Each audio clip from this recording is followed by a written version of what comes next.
Asyhadu an la ilaha illallah wahdahu la syarika lah wa asyhadu anna Muhammadan abduhu wa rasuluh.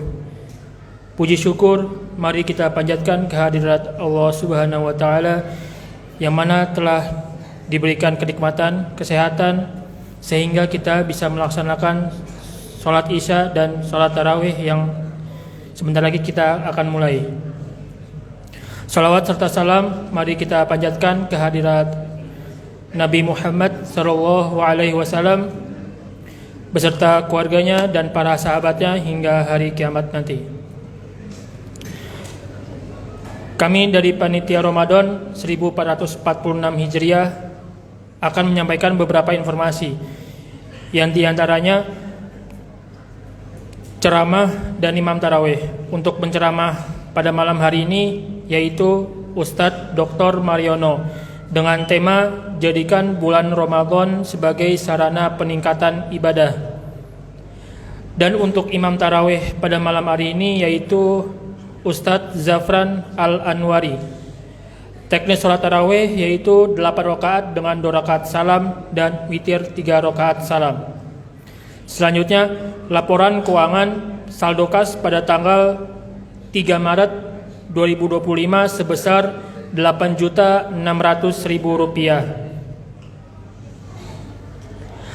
Penerimaan pada tanggal 3 Maret 2025 sebesar Rp2.088.100. Pengeluaran operasional pada tanggal 3 Maret 2025 sebesar Rp1.000.000. Sehingga saldo kas akhir per Isya hari ini yaitu sebesar Rp9.688.100. Selanjutnya pemberi hidangan buka puasa. Terima kasih kepada RT 12 RW 15 yang telah memberikan hidangan buka puasa hari ini. Selanjutnya untuk penerimaan pemberi hidangan esok hari yaitu dari RT 11 RW 15. Selanjutnya program selama bulan Ramadan. Tarjim Quran ba'da subuh di hari Jumat, kemudian kajian ba'da subuh setiap Sabtu dan Ahad. Dan untuk 10 malam hari terakhir insya Allah akan diadakan itikaf mandiri dan qiyamul lail. Terakhir himbauan kepada para anak-anak dimohon untuk kondusif selama sholat tarawih agar menjaga kebersihan dan ketertiban. Soft yang masih kosong agar terisi terlebih dahulu. HP untuk di nonaktifkan atau di silent selama ibadah. Demikian informasi yang dapat kami sampaikan, kurang lebihnya mohon maaf. Assalamualaikum warahmatullahi wabarakatuh. Kepada Ustadz dipersilakan.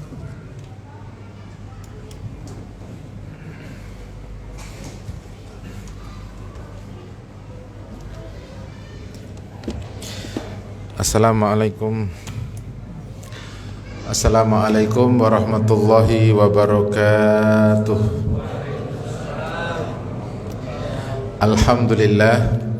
Alhamdulillahi bini'matihi tatimmus salihat. Assalatu wassalamu ala sayyidi sadat Muhammadin sallallahu alaihi wasallam sahibus syafa'ah. Wa ba'du, Bapak Ibu jamaah salat Isya dan salat tarawih yang dirahmati Allah Subhanahu wa taala. Mari kita bersyukur kepada Allah Subhanahu wa taala dengan mengucapkan kalimat tasyakur yang terbaik. Alhamdulillahirabbil alamin. Kenapa? Yang nomor satu, tetangganya Bapak Ibu lagi banyak yang kebanjiran. Kemang Pratama banjir, BSK banjir. Pokoknya tetangganya Bapak Ibu lah. Yang kira-kira kalau naik mobil itu cukup 20 menit mereka lagi banjiran dan saat ini belum surut. Alhamdulillah di Al-Ikhlas tidak banjir. Ya toh? Ini masjid apa? Iya, pokoknya saya ngajak bersyukur lah. Bersyukur yang nomor 2, alhamdulillah saya sampai sini. Ini juga bersyukur Bapak Ibu. Karena tadi saya pulang dari kampus naik LRT itu mau pulang ke rumah saya jalan Kenangan itu loh Bapak Ibu, itu butuh waktu 1 jam. Padahal dari LRT Cikunir 2 itu jaraknya cuma 2 kilo itu. Cuma mau muter Patriot aja itu loh Bapak Ibu, macetnya total. Kenapa? Karena yang banjir itu Kota Bintang, yang banjir itu adalah Gria Jatisari, yang banjir itu adalah Jaka Permai. Jadi semua mobilnya orang komplek naik ke Jalan Patriot itu. Nah, saya telepon Pak Adib habis buka puasa itu. Pak Adib, itu yakin gak banjir di situ? Masjidnya sih kagak, Ustaz. Cuman Pak Adib kan gak bilang kompleknya banjir. Itu nikmat wajib disyukuri. Nikmat yang nomor 3, tetangganya Bapak Ibu yang agak jauh di Gaza. Mereka puasa, tapi bantuannya nggak boleh masuk. Nah, itu. Coba kita bersyukur aja, Bapak Ibu. Jadi yang mau ditingkatkan apanya? Minimal dengerin berita begini, kepekaan sosialnya disuruh ditingkatkan. Lah, gitu. Mana dalilnya? Nabi Muhammad SAW bersabda, "Afdhalus shadaqah shadaqatun fi Ramadan." Hadis ini riwayatnya Imam Daruqutni, Bapak Ibu. Nabi Muhammad itu kalau di luar Ramadan tuh sedekahnya rajin. Tapi pas masuk Ramadan tambah rajin. Tambah rajin lagi kalau ada yang kena banjir, tambah rajin lagi kalau ada yang nggak bisa makan, tambah rajin lagi. Pokoknya begitu aja itu. Kenapa begitu? Karena kalau kita runtut, ternyata kita harus bersyukur sama Allah Subhanahu wa taala. Kalau kita ndak kebanjiran, kadang-kadang nggak enak, duit kagak punya. Yang kebanjiran mungkin masih senang, duitnya masih banyak. Tadi saya telepon orang-orang Kemang, "Pak, apa yang bisa saya bantu dari Kampung 2? Doain aja Ustadz, kalau duit mah banyak Ustadz, listriknya mati." Nah tuh. Nah orang Kemang mana ada yang susah, Ibu? Dia sugih semua.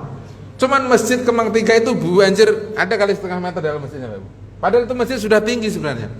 Soalnya sungainya Kemang itu lewat atasnya tanggul yang baru dibangun. Saya tahu persis itu, Bapak Ibu. Kenapa?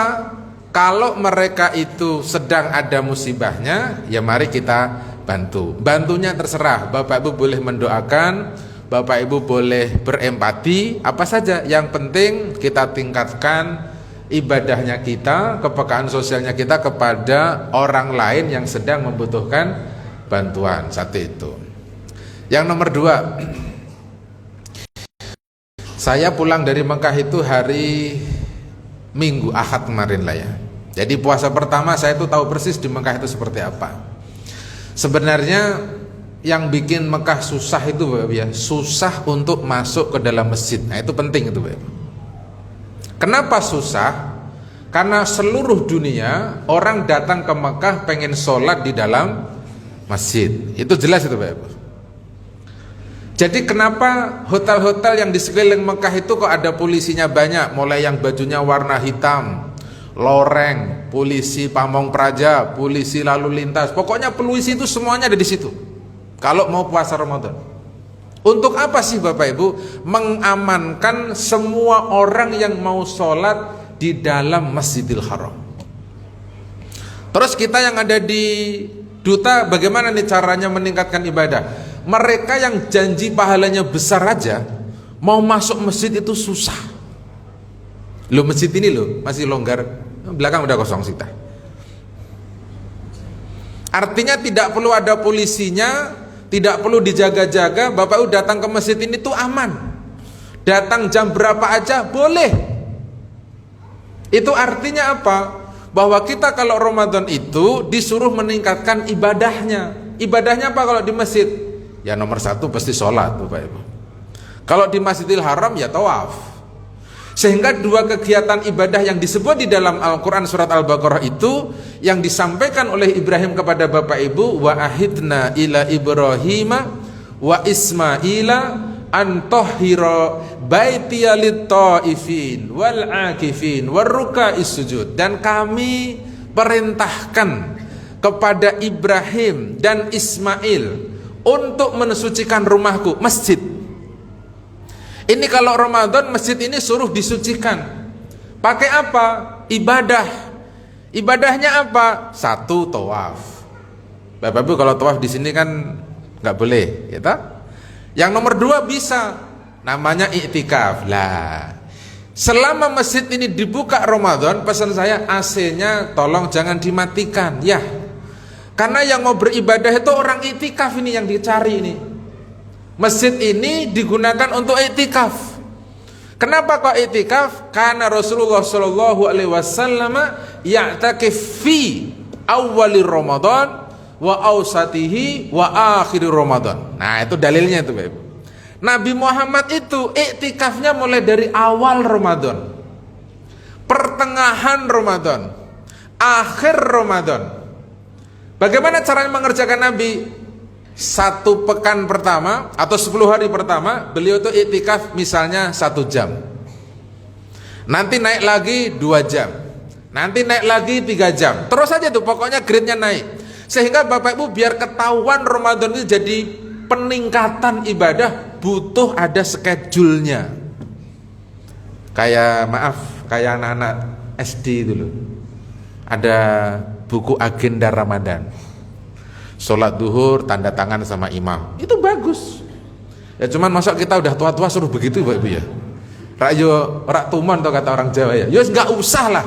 Tapi minimal Bapak Ibu tolong dipastikan bahwa ada peningkatan. Ini kan Ramadan sudah hari ke-3, malam ke-4 kan Pak? Atau malam ke-5 gitu ya.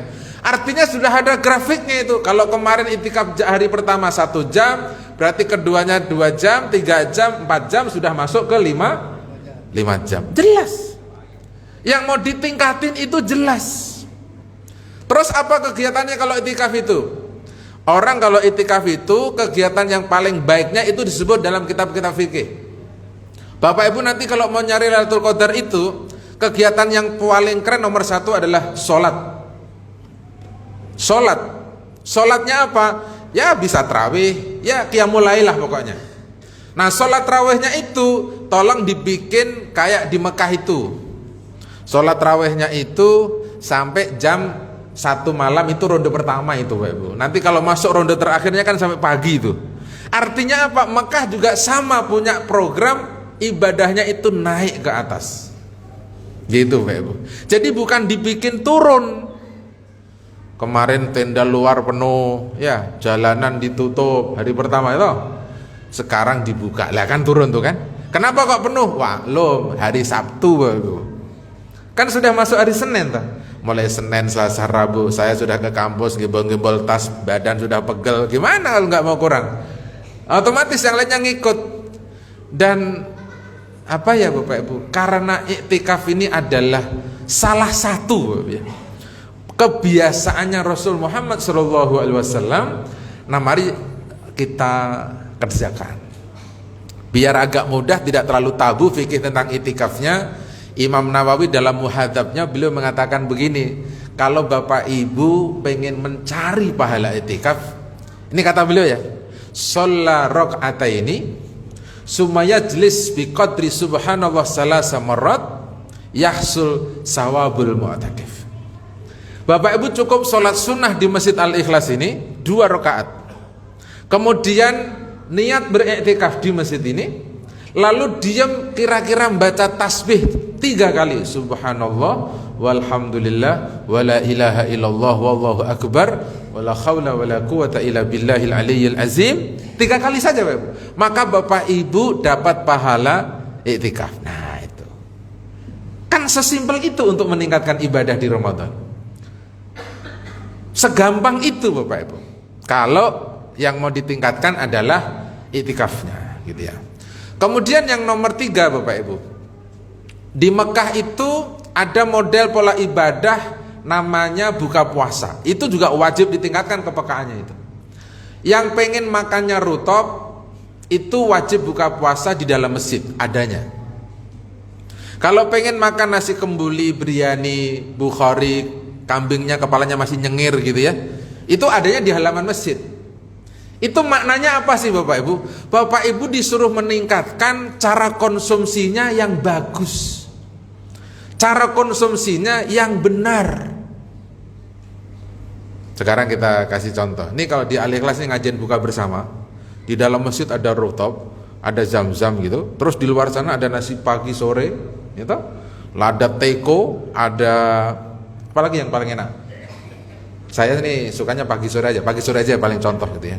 Kira-kira Bapak milih mana? Makan di sana atau makan di dalam? Loh, nanti Bapak Ibu nih kalau ke Mekah itu diuji tuh. Yang bisa masuk ke dalam masjid itu wajib sama petugas. Kalau saya nyebutnya itu apa? Kerja kontrak orang-orang yang mencari takjil Ramadan. Mereka tuh nyari orang. Dia bilang gini, ya Haji Indonesia, hayo nuhtib ma'na dakhilal haram. Hunaka rutabin, wa hunaka ma'u zamzamin, wa hunaka ma'kulati Rasul sallallahu alaihi wasallam. Itu dijual sama dia. Pak Haji, ayo buka puasa bareng sama saya dalam masjid. Saya di sana nyediain rutab, saya nyediain zam-zam. Di sana saya sediakan makanannya Nabi. Apa itu? Susu, roti tawar itu yang kalau buat mukul orang pada pingsan, Bu. Itu kan roti tawar tuh itu. Kalau enggak yang segede tampah itu kan roti tawar tuh, Bu. Dan memang yang boleh beredar cuma itu, yang namanya biryani, Bukhari, nggak boleh ada dalam masjid. Kenapa begitu? Oh, berarti Bapak Ibu disuruh meningkatkan kalau Ramadan itu pola konsumsi yang benar. Kenapa kok harus diatur, ditingkatkan yang benarnya? Soalnya kalau nanti di luar puasa makannya nggak bisa milih yang benar, ya itu akan berdampak buruk bagi hidupnya Bapak Ibu. Dan ternyata kalau konsumsinya benar, maka akan berpengaruh kepada ibadahnya yang benar. Lah itu. Sehingga orang-orang yang sedang puasa di Mekah itu, Bapak Ibu, hari ini mereka ibadahnya nyaman. Kenapa? Karena yang dikonsumsi benar. Nyari bakwan kagak nemu, martabak kagak ada. Sekalinya ada, bentuknya sama, rasanya ampar. Namanya bakwan Mekah, isinya rempah tok.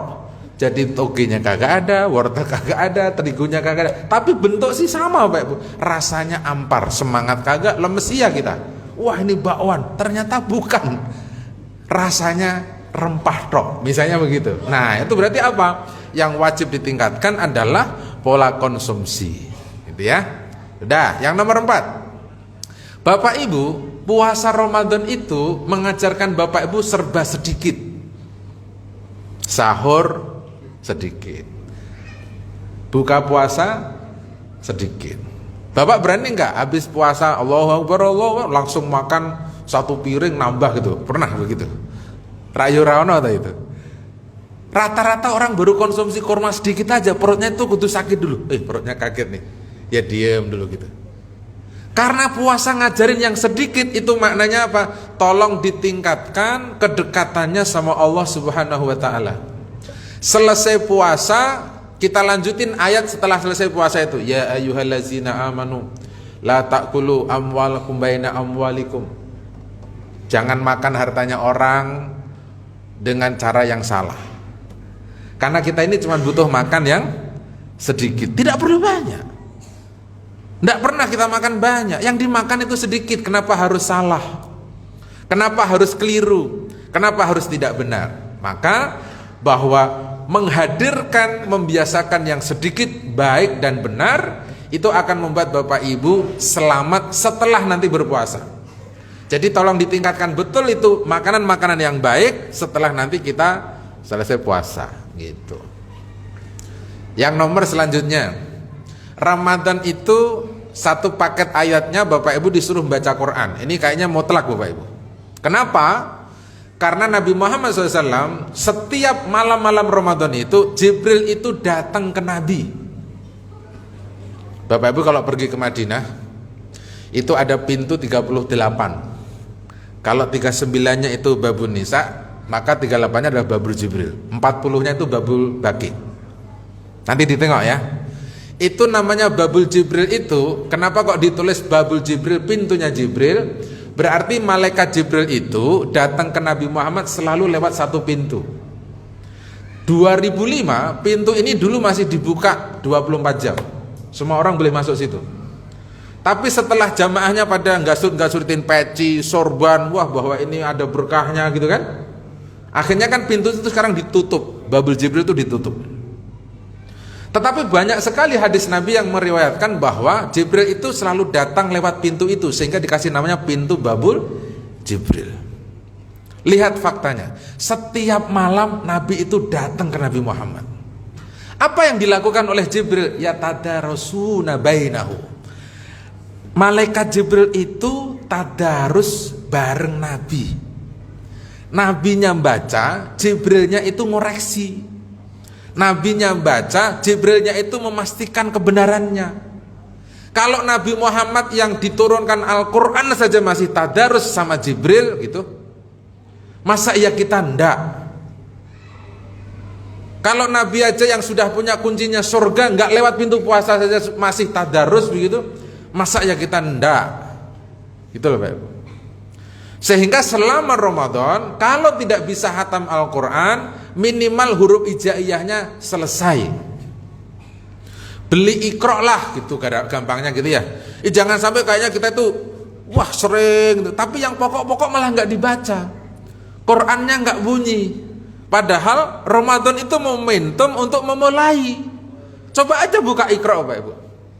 Sampai-sampai Imam Suyuti dalam kitab Al-Itqan fi Ulumil Quran, fi Adab Hamalatul Quran, salah satu poinnya Bapak Ibu ya, salah satu sunnahnya Bapak Ibu kalau pengen mendapatkan keberkahannya Al-Quran itu adalah melihat mushaf secara langsung, itu berpahala.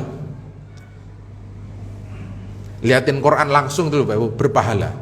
Itu kata Imam Suyuti. Dan itu ada hadisnya, kata Nabi apa? An-nadratu ilal mushafi ibadatun wa nadratu ilal ka'bati ibadah.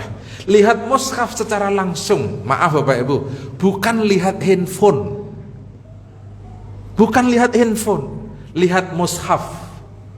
Apa bedanya handphone di handphone, mushaf di handphone sama mushaf bukan handphone? Nah, kan? Mestinya beda. Satu, nggak ada iklannya. Nomor dua, nggak rubah-rubah. Ya. Nomor tiga, nggak geser-geser. Kan Al-Qurannya tetap utuh itu. Beda. Saya tuh kalau mahasiswa itu kuliah wajib bawa Al-Quran. Mana ada boleh bawa handphone? Saya tolak bawa handphone. Wajib bawa Al-Quran. Iya, kenapa? Karena pijakannya adalah tadi, bahwa kita lihat langsung aja sudah ada pahalanya.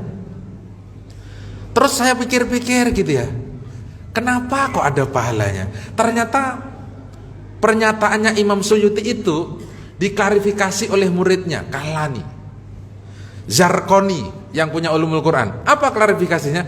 Bahwa orang yang lihatin mushaf, yang dia tidak bisa baca huruf hijaiyah, dia tuh akan mikir, mosok ngene alif ya ra iso.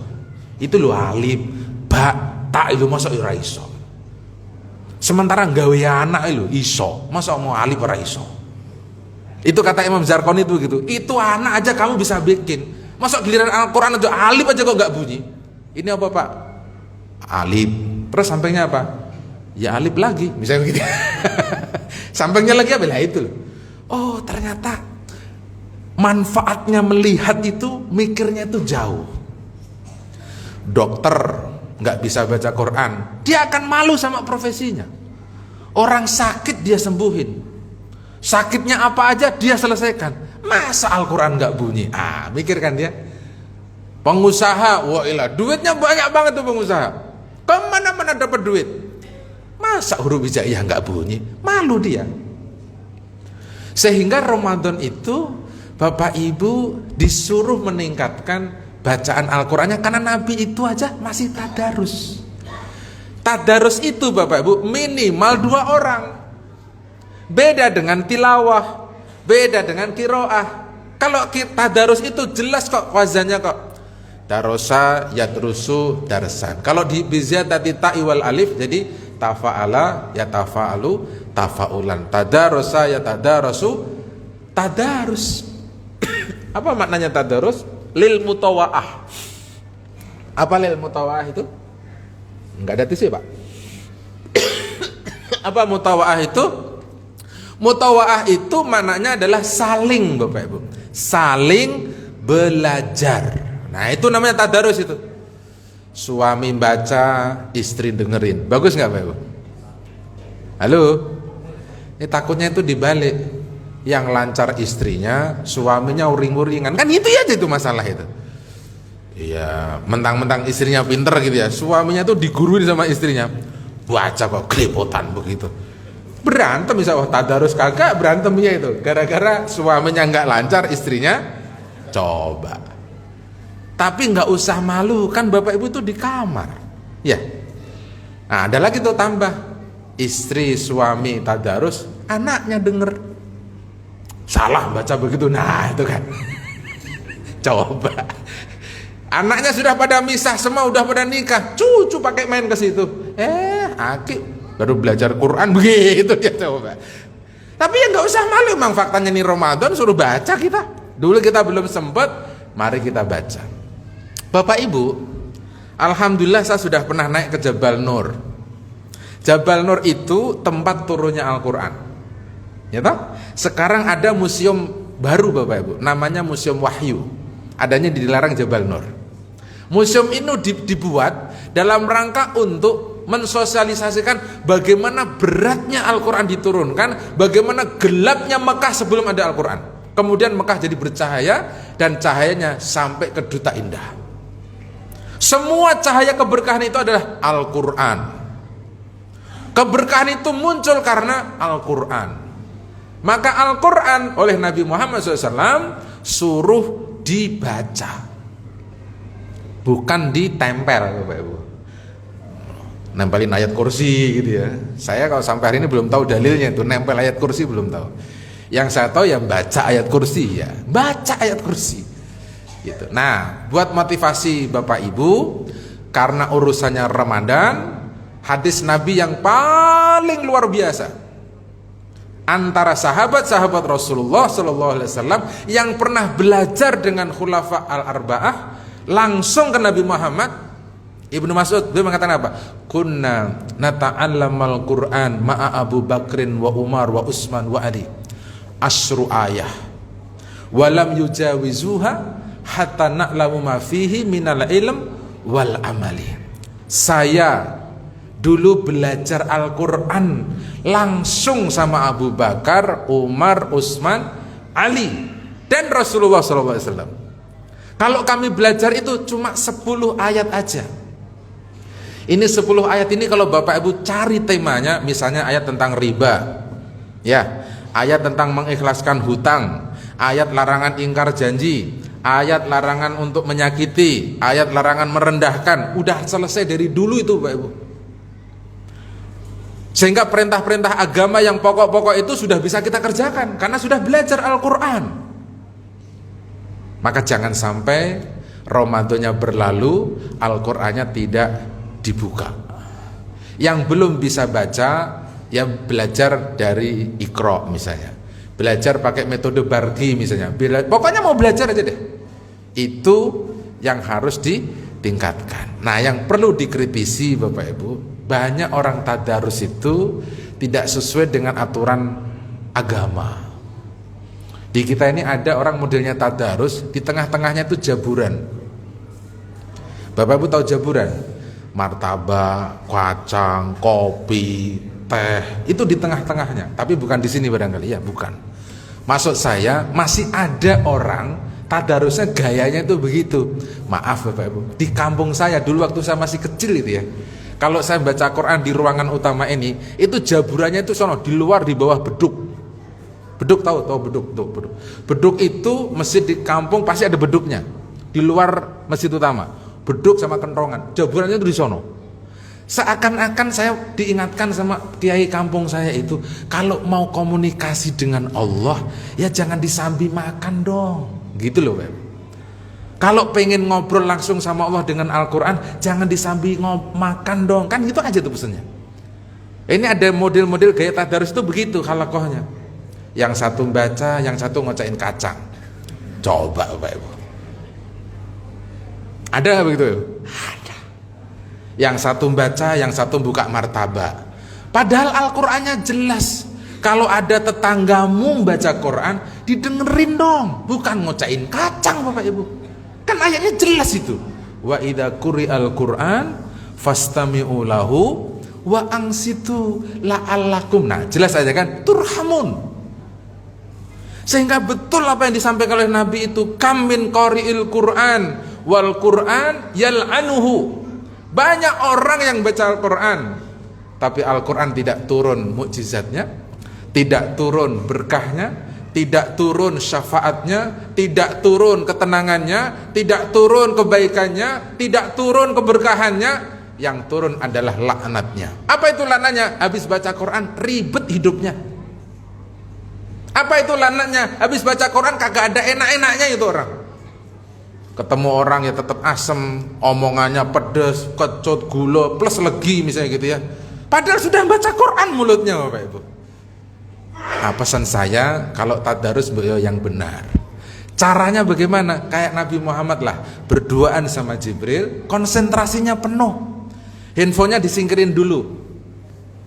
Karena kalau Bapak Ibu baca Quran ada handphonenya, Alhamdulillahirabbil alamin. Buka handphone. Buka handphone ya pasti itu. Waduh, transfer duit ini. Nah, lah belum sampai waladolin Bapak Ibu, gara-gara si handphone itu. Bagi caranya apa? Ya kalau mau komunikasi, kan baca Quran diterjemahkan sebagai komunikasi Bapak Ibu, sama Allah kepada Bapak Ibu, atau Bapak Ibu ngobrol dengan Allah lewat Al-Quran, kan gitu toh. Biar tidak terganggu komunikasinya, tolong waktu membaca waktunya itu spesifik.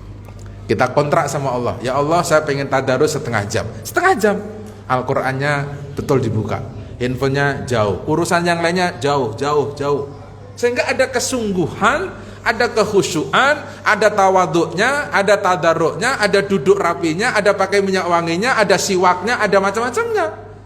Itulah baca Quran yang ada lahu syafa'ah. Habis Ramadan baca Qurannya benar, hasilnya beda lah. Waktunya udah habis belum? Hah? Oh bebas. Waduh, ngeri kalau bebas itu. Ini nggak ada tulisannya di sini. Satu lagi. Satu paket dengan puasa itu, setelah baca Quran, Bapak Ibu disuruh meningkatkan doanya. Kenapa? Karena di dalam puasa ini ada satu paket namanya syahrud doa. Di dalam Ramadan itu isinya adalah doa-doa mustajabah, waktunya dikasih oleh Allah untuk Bapak Ibu. Hati-hati Bapak Ibu, doa itu wajib. Apa doa itu? Mana dalilnya? Nabi SAW bersabda, "Malam yas'alillah fahuwa mutakabbir." Orang yang tidak mau minta sama Allah sombong. Bapak Ibu tahu sombong? Iblis. Bukan hanya setan, iblis. Aba wastakbara wa kana minal kafirin. Iblis, sombongnya itu iblis. Kenapa kok iblis sombong? Wajar. Dia merasa dirinya lebih hebat daripada Adam. Kan gitu Pak Ibu. Jadi kalau ada orang tidak berdoa, sombong. Orang kaya wajib doa, orang miskin wajib doa, orang sehat wajib doa, orang lagi seneng wajib doa, orang susah wajib doa. Jelas. Undang-undangnya Nabi mengatakan sama Bapak Ibu, ta'arraf ilallahi firraha ya'rifuka fisyiddah. Bapak Ibu akrab, dekatlah dengan Allah kalau Bapak Ibu lagi enak, Bapak Ibu lagi muda, Bapak Ibu lagi sehat, Bapak Ibu lagi sugih, Bapak Ibu lagi lapang. Ingat sama Allah. Nanti Allah akan ingat sama Bapak Ibu kalau Bapak Ibu lagi kena guncangan. Allah akan ingat sama Bapak Ibu kalau Bapak Ibu sakit. Allah akan ingat sama Bapak Ibu kalau lagi jatuh. Allah ingat sama Bapak Ibu kalau lagi menderita. Jangan dibalik. Ini kok mintanya kok cuma waktu susah tok. Hari susah doa, enak nggak berdoa? Salah menurut agama kita. Halo, sampai orang ini keliru. Belum waktunya sholat aja udah sholat karena saking bingungnya itu loh Pak Ibu. Kalau berdoa itu disesuaikan, doa itu ibadah. Bahkan Nabi SAW mengatakan ad-du'a huwal ibadah. Doa itu ibadah. Pengkabulannya itu bonus. Bahwa Bapak Ibu wajib berdoa itu karena Allah sudah ngasih banyak, dan kita disuruh terima kasih lewat doa itu gitu. Bapak Ibu, ini doa butuh penjelasan fikihnya. Salah satu syarat doa dikabulkan kan nomor satu tepat waktunya. Waktunya mustajabah, ya toh? Lalu nomor dua tempatnya mustajabah, masjid. Kalau di Ramadan ada kapan itu doa dikabulkan? Menjelang berbuka. Kalau di Mekah itu 10 menit sebelum berbuka, hidangan sudah tersaji, jamaah ngadepnya ke kiblat, nanti imam masjidnya baca doa. Pakai mikrofon itu kedengeran. Waktu mau buka bersama itu ada doanya Pak. Nah, kita disuruh berdoa. Bapak berdoa, istri mengaminkan, anak mengaminkan. Insya Allah setelah puasa target-target kalimat doa itu diijabah oleh Allah.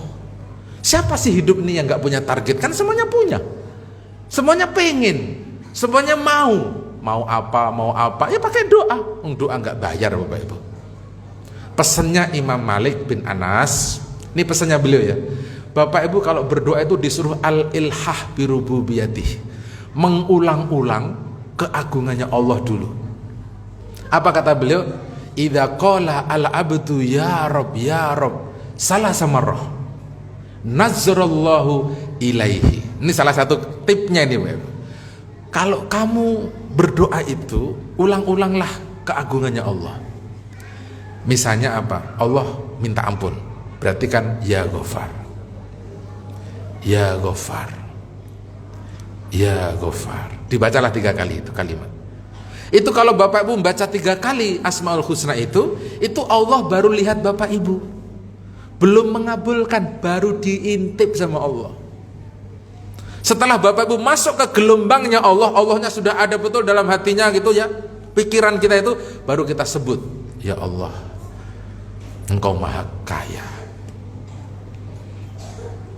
tolong curahkan sebagian kekayaanmu kepada saya dan keluarga saya, sebagaimana Engkau telah mencurahkan kekayaanmu kepada orang-orang soleh, para nabi, para saudagar baik, sahabat-sahabat. Kan banyak tuh orang-orang kaya yang kemudian luar biasa tuh. Itu cara berdoa yang dikabulkan oleh Allah Subhanahu wa taala. 10 menit sebelum berbuka puasa berdoalah. Kenapa begitu? Karena Al-Qur'annya bilangnya begitu. Apa kata Al-Qur'an? Falyastajibuli waliyu'minu bi. Saya akan mengabulkan doa kamu. Syaratnya 2. 1, kamu kerjakan perintah saya dulu. Bapak Ibu kan lagi puasa, perintah Allah. Perutnya lapar karena Allah. Meninggalkan makanan yang halal karena Allah. Istri halal ditinggalkan karena Allah. Karena sedang mengerjakan perintah Allah, maka berdoa ketika sedang falyastajibuli itu, saya akan kabulkan. Maka jangan sampai tidak berdoa. Apalagi menjelang berbuka malah ngabuburit. Iki kok poso kok ramai mundak-mundak. Tawan ngabuburit itu macet, ribet, susah. Kenapa sih? Udah berdoa aja. Anak dikumpulkan, istri disuruh pakai baju yang sudah bagus, suaminya angkat tangan. Nggak usah ngikutin doa televisi, mau yang baca profesor siapa kayak, doa aja sendiri. Karena kita tahu betul kebutuhan kita itu apa gitu loh Pak. Yang belum pergi haji, konsentrasi 1 kalimat lah. 1 bulan ini ke depan, sampai nanti puncak itikaf, haji aja yang diomong itu. Ya Allah, saya pengen haji ya Allah. Udah begitu aja haji kata kuncinya, begitu. Jangan gonta-ganti aja, haji belum ganti. Main rumah belum ganti lagi haji. Bolak-balik kagak dikabul-kabulin, malah muter-muter dia. Jelas doanya. Maka doa itu yang apa ya? Concern gitu loh Pak Ibu. Oh ya saya begini, ini urusan besar saya itu. Ramadan dihadirkan adalah untuk merubah kehidupannya Nabi Muhammad SAW. Bapak Ibu, semoga kepekaan sosial, nyari yang serba sedikit, puasanya baik, baca Qur'annya dikerjakan, doanya jangan lupa. Mungkin itu yang harus dikerjakan oleh kita. Semoga Ramadan kali ini lebih baik, lebih khusyuk, lebih luar biasa daripada Ramadan sebelum-sebelumnya. Syukur kita niatkan Bapak Ibu, iktikaf di Masjidil Haram. Kan keren gitu Bapak Ibu. Masa kita mau iktikaf di sini terus? Bismillah lah, iktikaf di 3 masjid yang disebut oleh surat Al-Baqarah. Kan boleh begitu. Duitnya nggak ada Ustaz. Allah itu nggak pernah nanya punya duit apa kagak. Niat aja loh, nggak bayar aja karena takut. Pernah nggak kita niat pengen iktikaf ke Mekah? Duitnya nggak pernah ada, udah nggak pernah niat, kok gimana mau ada? Niat aja dulu. Bismillah, tahun depan setelah dengerin ceramahnya Mariono, saya pengen iktikaf ke Mekah. Walaupun nggak ikut Mariono, nggak apa-apa. Loh kita mah udah sering kan, Bapak Ibu mau nggak ikut juga nggak apa-apa. Itu Bapak Ibu, niat aja itu loh. Iktikaf di Masjidil, jelas ayatnya. Gitu loh Bapak Ibu. Semoga ada manfaatnya. Subhanakallahumma wa bihamdika asyhadu an la ilaha illa anta astaghfiruka wa atubu ilaik. Assalamualaikum warahmatullahi wabarakatuh.